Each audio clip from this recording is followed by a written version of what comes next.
Hola, estamos en 360 grados, un programa de debate internacional de la Universidad Nacional de Colombia que se transmite por Prisma Televisión. Hoy vamos a hablar de uno de los fenómenos que han transformado fuertemente América Latina, y ese fenómeno se llama Brasil, una potencia hegemónica subregional muy importante y determinante además de nuestro futuro. Para hablar de para dónde va Brasil, qué pasa con Brasil, tenemos un invitado muy importante, uno de los historiadores y politólogos más reconocidos en Brasil, el profesor José Murilo de Carvalho. Profesor Murilo de Carvalho, muchas gracias por estar con nosotros. Buenos días, gracias a ustedes por la invitación. Como es nuestra costumbre, veamos este BTR que nos da un panorama para entender cuál va a ser nuestro debate. Brasil continúa su paso firme en el contexto internacional.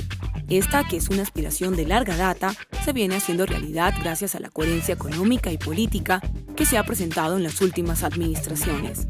La estabilidad financiera, el desarrollo industrial y el impulso del agro han convertido al país más grande de Latinoamérica en la novena economía del mundo. Además, su tradición diplomática enfocada a la promoción de los intereses de las naciones en vía de desarrollo hacen que Brasil sea bien recibido en los diferentes espacios en los que se toman decisiones de carácter internacional. Sin embargo, el gigante de América debe superar las debilidades internas para que pueda exponer sus capacidades como potencia mundial. Cuestiones como la inequidad y la pobreza extrema, los altos índices de violencia, así como el tráfico de drogas, lo acercan más al mundo subdesarrollado, a pesar de sus aspiraciones como actor global. Iniciamos con una pregunta general. Desde su punto de vista, ¿qué es Brasil? ¿Qué representa Brasil hoy, tanto en América como en el mundo? Brasil todavía no sabe exactamente lo que representa, pero es un proceso histórico, naturalmente, que Brasil siempre tuvo una expectativa de, por causa de su tamaño, de la población, de tener un papel, un rol importante en el escenario internacional. Pero durante mucho tiempo este tipo de aspiración no llevó a nada, porque incluso por los problemas graves que teníamos en la economía, en la política, etc. Yo creo que en los últimos, digamos, de 15 años, las cosas están cambiando bastante, desde la estabilización monetaria del gobierno Itamar Franco, antes de Cardoso. Fueron dos gobiernos democráticos, uno después del otro, con una transición bastante pacífica, con una manutención de la política de estabilidad monetaria, y ahora en el gobierno de Lula una política también de reducción de la pobreza en Brasil, una política más radical. Yo creo que Brasil llegó ahora a una posición que puede eventualmente realmente ejercer un papel más importante en el escenario latino, o sudamericano, latinoamericano, y eventualmente también en el escenario más amplio. ¿Podría uno decir que el Brasil contemporáneo es el logro quizás de dos gobiernos que han sido bastante compatibles, aunque aparentemente de signo político distinto? Los años en los que duró en el gobierno Fernando Henrique Cardoso y luego los 8 años de gobierno de Lula han dado una continuidad a una serie de políticas que han permitido que Brasil se consolide. Seguramente. Naturalmente los partidos pelean entre sí, un gobierno dice que el mérito es suyo, el otro no, el mérito es mío, pero eso es política. Si uno mira desde un punto de vista más amplio y más neutral, yo creo que sí, que desde la estabilización monetaria, de la creación del real, hay una continuidad. Lula fue un punto esencial en su elección. Perdió 3 elecciones. Tenía una política, una propuesta más radical, incluso su partido fue contra el plan real cuando fue propuesto en la Cámara, y votó en contra del plan real. Pero no conseguía vencer elecciones con ese tipo de programa. Entonces cambió, a la víspera del año donde ganó las elecciones, cambió su posición para algo un poco más central, digamos así, menos radical, diciendo que aceptaría esse tipo de uma continuação da política de estabilização de Fernando Henrique, e com isso se elegeu. E, em verdade, continuou realmente a política de estabilidade monetária de Fernando Henrique. E mesmo em contra sectores de seu partido que estão à la esquerda e queriam cambios nesta política. Mas em um ponto central, por exemplo, foi o Banco Central do Brasil. não é formalmente, legalmente independiente, pero durante o governo de Lula, Lula respeitou totalmente a independência do Banco Central, o que foi importante para a manutenção do controle da inflação e, eventualmente, preparar o país para desenvolvimento econômico mais estável. En la base de estas políticas monetarias, en la base de estas políticas de crecimiento económico, hay una experiencia fundamental en Brasil, que es un proceso de industrialización e incluso de creación de industria pesada. ¿Cómo llega Brasil a esta industrialización, en todo este proceso de la segunda mitad del siglo XX, a convertirlo en una potencia contemporánea? Isso foi algo que Brasil, as coisas passam em Latinoamérica às vezes de uma maneira um pouco surpreendente, mas foi a política nacionalista da ditadura de Getúlio Vargas, da década de 70, de 1937 hasta 45 e depois de 50 a 54. Foi uma ditadura e depois um governo democrático de Vargas, e durante esse período se desenvolveu uma política muito nacionalista de desenvolvimento industrial. Perdóneme que me interrumpa, ¿eso quiere decir que el gobierno de Getúlio Vargas tuvo un impacto importante en Brasil? Definitivamente, definitivamente. Getúlio Vargas foi o político mais importante do século XX em Brasil, até hoje.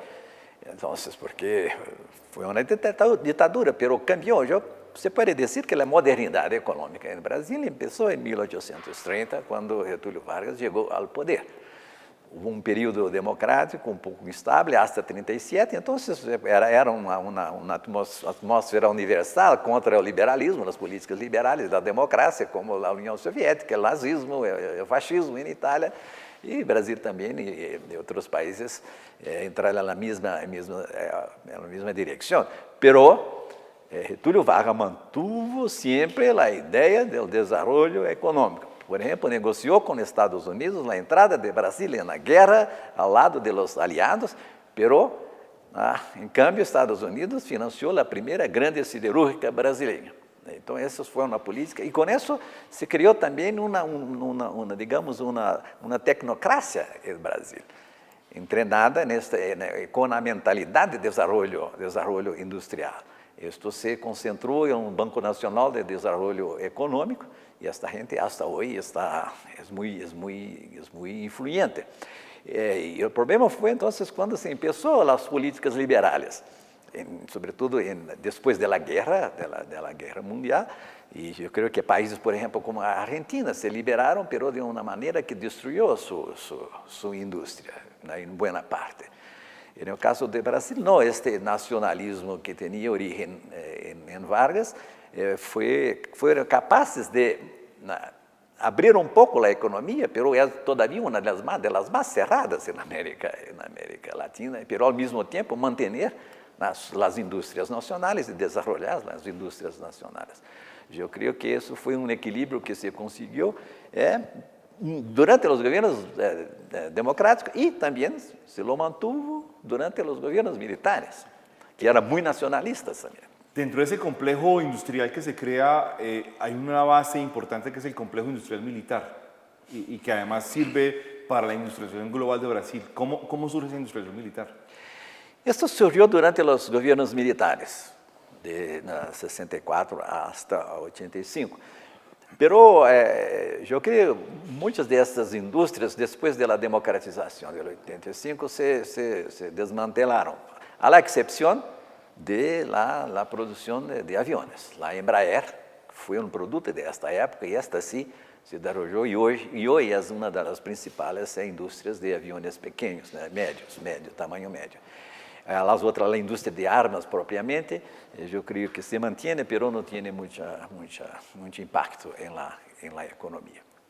Y eso le permitió a Brasil introducirse en una serie de desarrollos tecnológicos como software, hardware, introducirse además en las grandes ventas industriales contemporáneas, porque por ejemplo gran parte de la aviación mediana, como usted lo acaba de decir, en muchas partes del mundo, en Estados Unidos, en Europa, en Canadá, son básicamente un mercado que cada vez tiende a dominar Embraer. Sim, realmente o grande rival de Embraer é a Bombardier de Canadá, mas trabalha mais ou menos no mesmo nível. Então, o Brasil compite com êxito com Bombardier e não há outras que compitam com eles. Então, nesta parte, sim, La construção naval agora se retoma um pouco a construção naval, pero seguramente o mais exitoso foi a indústria aeronáutica. Profesor Murilo de Carvalho, este Brasil que se industrializa, que va poco a poco construyendo una capacidad global de competencia, etcétera, tiene una contracara muy complicada, que son los grandes centros urbanos y la capacidad de gobierno sobre esos centros urbanos. ¿Cómo se explica esa cara de un Brasil global, de un Brasil que compite globalmente, que es un Brasil que reclama un puesto de liderazgo, pero que a la vez tiene un problema muy serio y muy difícil de manejar, que es el asunto del gobierno en los centros urbanos? Antes de contestar esta pergunta, quero acrescentar que, desde o ponto de vista da industrialização, ou do desenvolvimento econômico, mais propriamente dito, algo que tuvo progresso muito grande em Brasil foi o agrobusiness, os negócios rurais, sobretudo a produção de soja, a produção de carnes, a produção... Toda a agroindústria em Brasil se modernizou muitíssimo, e se ampliou e se modernizou muitíssimo. A exportação de jugo de naranja, por exemplo, de soja, de carnes, isso todo hoje é uma parte importante da pauta de exportação do Brasil. Y café naturalmente cae mucho. Brasil se ha vuelto uno de los principales proveedores de alimentos, por ejemplo, de los mercados europeos y norteamericanos. Sí, sin duda. Y eso fue, en buena parte, el producto de la tecnología, del desarrollo de tecnología nacional. Hay un órgano nacional de investigación que se llama Embrapa, a empresa brasileira de produção agrícola, que é grande centro de... Eu creio que essa é uma coisa importante. É grande centro de investigação e de desenvolvimento de tecnologia. Por exemplo, desenvolvimento, adaptação, por exemplo, da produção de uvas, por exemplo, no nordeste do Brasil. Isso cambia a tecnologia, né? Os cambios que hoje se pode fazer nesta área para adaptar produtos para terras que antigamente não se podia utilizar. Hoje eu creio que isso é algo muito importante. E a mineria cresceu enormemente também. Ironicamente, hoje a pauta de exportação do Brasil sobretudo, é mais na área de commodities que propriamente na indústria, é mais ou menos 50%. Então, isso foi também um aspecto muito importante do desenvolvimento do Brasil.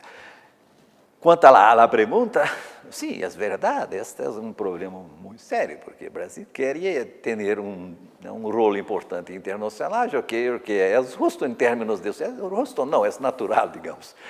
Não sei se aplica a categoria de justiça ou não, mas é natural como derivação de seu tamanho, de sua população, de seus recursos naturais, etc.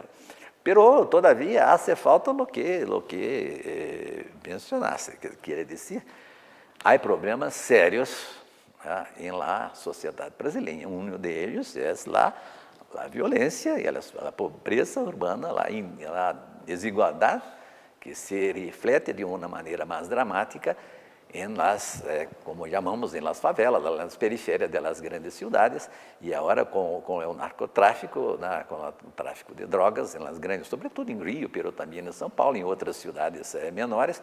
Isso é problema realmente muito sério, muito sério. Há dever de casa a ser que é muito importante. Parece que há uma imagem que Colômbia é violenta, Brasil não é violento. Não é verdade, que há em Brasil... Eu creio que há menos violência política aberta, mas há muita violência, digamos, branca, né? Violência entre a gente e esse tipo de violência agora que se acoplou ao tráfico de drogas. Temos alguma coisa em comum com a Colômbia nesse aspecto. E é algo, por exemplo, em Rio. Rio tinha mais de 600 favelas, uma população enorme. E, em muitos casos, eram áreas onde o Estado não tinha poder. Nenhum tipo de domínio nem de governo. Sim. Como acá, há anos atrás, onde havia áreas do país onde o Estado sobre as quais o Estado não tinha controle. E no Rio, em muitas dessas áreas do Rio, o Estado também não tinha não somente controle, mas também não tinha ação em termos de educação, de saúde, etc. E solamente nos últimos anos, há 2 anos, estão começando uma política distinta de combate à violência, a esse tipo de violência. Quer dizer, não é somente enviar a polícia y matar los traficantes, o pelear con los traficantes, matar, que muchas veces los inocentes eran muertos, pero ahora la política es ocupar totalmente una de esas áreas, una después otra, después otra. Ocuparlas institucional y policialmente. Sí, la policía llega, expulsa a los traficantes y llega la educación, llega la salud, llega todos esos tipos de asistencia para la población. Eso empezó hace 1 año, 2 años, y aparentemente está funcionando bien. Y la población de estos lugares lo recibe muy bien, porque temía a la policía tanto cuanto temía a los Claro, traficantes. eso le iba a preguntar, porque es que en Brasil hay una característica, es que la policía es federal, estatal, municipal, incluso a veces hay policías locales. Sí. ¿Esa división de la policía es parte del problema? Essa é parte, sobretudo a divisão entre a polícia estadual, decimos, do Estado, porque há uma polícia militar e uma polícia civil. E o controle sobre as duas é complicado, porque o governo federal não pode intervenir, porque os estados têm autonomia para controlar estas polícias. E isso era... Eu creio que todavia é problema sério, porque frequentemente os estados não têm capacidade de controlar suas polícias. E solamente quando há uma cooperação muito estreita entre o governo estadual e o governo federal, isso marcha melhor. Pero, a vezes, um é de um partido, outro de outro partido, isso não funciona. Então, isso é, sem dúvida, um problema. Um problema. E no Rio, que era uma das piores situações, solamente agora parece que há uma aliança do governo de Rio com o governo federal, estão trabalhando juntos, e há um esforço de controlar as duas polícias, colocá-las sob o mesmo controle, o mesmo jefe de segurança. Casi que institucionalizá-las. Institucionalizá-las, sim, e isso aparentemente está dando algum resultado, como disse, sobre... Pero é importante acá es combinar. Teníamos uma ONG em Rio, que se chama Viva Rio, que há 10 anos, 15 anos, disse a mesma coisa.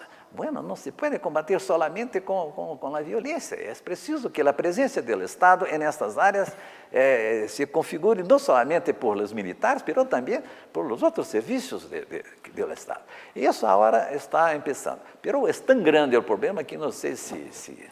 Una pregunta por curiosidad. ¿Por qué usted acaba de afirmar que pues, se dice normalmente que Colombia es un país muy violento y que Brasil no lo es, pero que Brasil sí es una sociedad violenta? ¿Por qué muchas veces uno se encuentra diplomáticos brasileños que suelen negar que Brasil sea una sociedad violenta? Eu creio que, bueno, eu sou um historiador, eles eram diplomatas, que eu creio que temos obrigações e deveres distintos, mas não, em minha visão, Brasil, particularmente no século XIX, hasta que o país se consolidou como país, hasta a década de 50, por exemplo, houve um período de muita luta, de guerras civis, como na América Espanhola, no período de 1810 até 1830, mais ou menos. Foi um período muito violento. Depois, as coisas se estabilizaram, pero permaneceu, eu creio que este aspecto.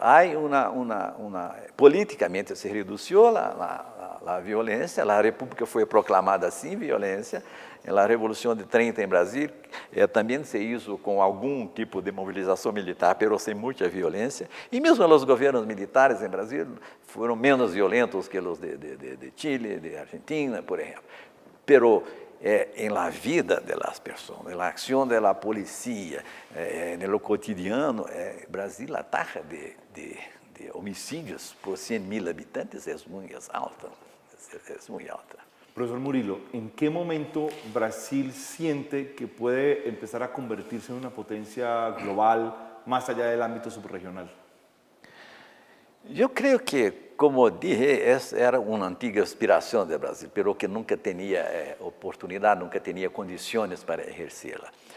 Os governos militares começaram a desenvolvê-la com mais clareza. A ideia durante os governos militares de criar, como diziam, o Brasil potência, pero ao estilo quase soviético. Isso depois passou com a redemocratização, pero volveu agora. com o governo Lula.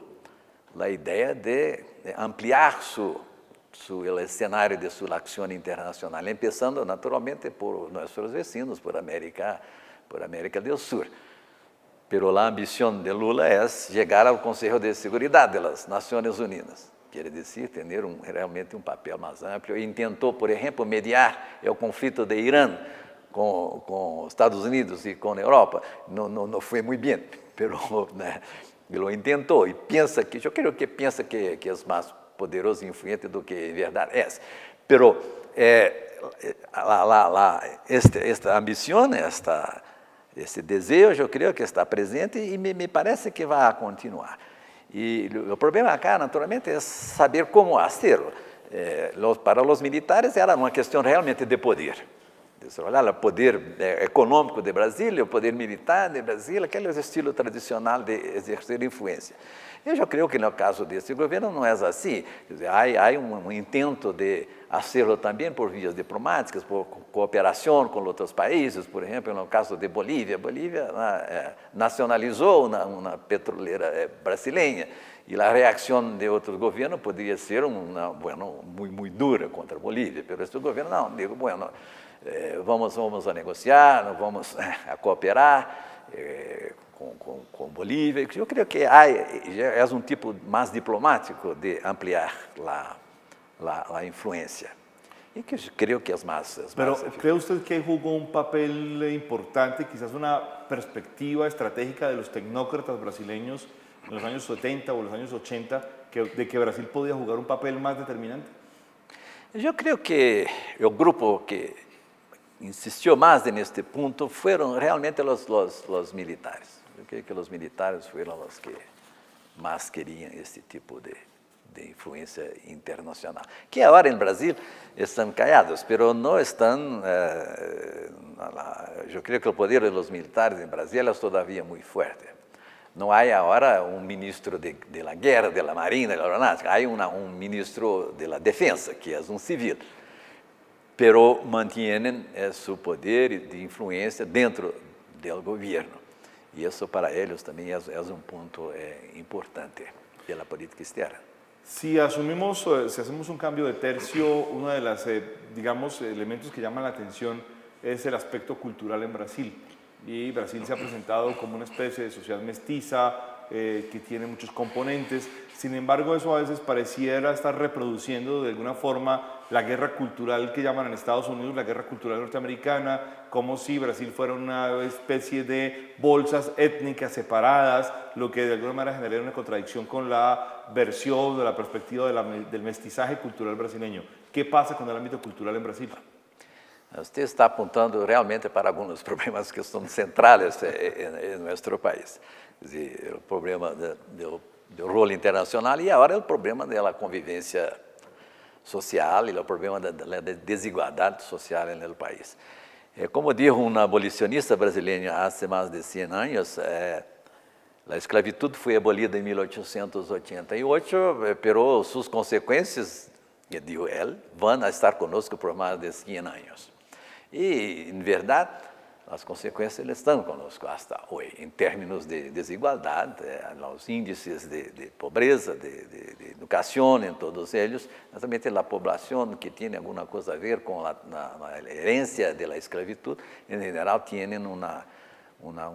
desempenho mais baixo. E, Brasil, neste ponto, tinha esta autoimagem de que éramos uma democracia racial, e que no Brasil não havia. Isso era algo que os governos também tentavam de vender, que somos uma democracia racial. Acá não há racismo, não há prejuízos sociais, etc. Isso eu creio que hoje já nadie lo cree, pero o problema hoje é como enfrentar esta dificuldade. E aí sim, houve uma influência muito grande das políticas norte-americanas, as políticas de ação afirmativa e de cotas, etc. Isso começou no Brasil, porque em Brasil o censo pergunta a gente que color tienes, né? E a opção é branco, amarillo, preto y otros. Negro. No, pretos, dice pretos. Essa é uma das batalhas, sobre o que significa preto e negro. Preto. É o color realmente, o color da pessoa. E, em geral, os que dizem que são pretos, em los censos, vamos a ver, este ano há outro, era mais ou menos 10% da população. Mas na outra categoria era pardos. E pardos são todos os mestiços de uma maneira geral. Esses são mais ou menos 40%, né? Segundo os censos, que se autodefinem como tal. E brancos 50 e poucos por cento, 55%. Mas agora, realmente, com esta batalha, na mobilização, sobretudo da população negra, que se diz negra, se definiu a hora que Brasil está quase sendo definido por este tipo de movimento em um país branco e negro. Agora no preto, branco e negro. Quer dizer, os negros incluem a todos os pardos, a todos os mestiços. E com isso, de 10% se passa a 45%. E realmente há algo que me parece um pouco, a mim me incomoda um pouco, que é transformar um país que era multirracial em um país realmente quase, na perspectiva desta gente, birracial, em branco e negro. Isso, naturalmente, tem um sentido estratégico, tático, digamos, para conseguir, por exemplo, políticas de ação afirmativa, políticas de cotas, etc. E creio que as ações afirmativas já começaram no Brasil, e eu creio que, personalmente, estou totalmente favorável a ações afirmativas, quer dizer, favorecer aos pobres, sobretudo, que cheguem, por exemplo, à enseñança do secundário e, eventualmente, ao universitário, etc. O que não me gusta muito é esta divisão em negros e brancos. Eu creio que com isso se perde algo que era, de um lado, uma ocultação de conflito, do prejuízo racial, mas, de outro lado, era algo que positivo, em termos de que, bueno, podemos resolver isso sem dividir o país por raças.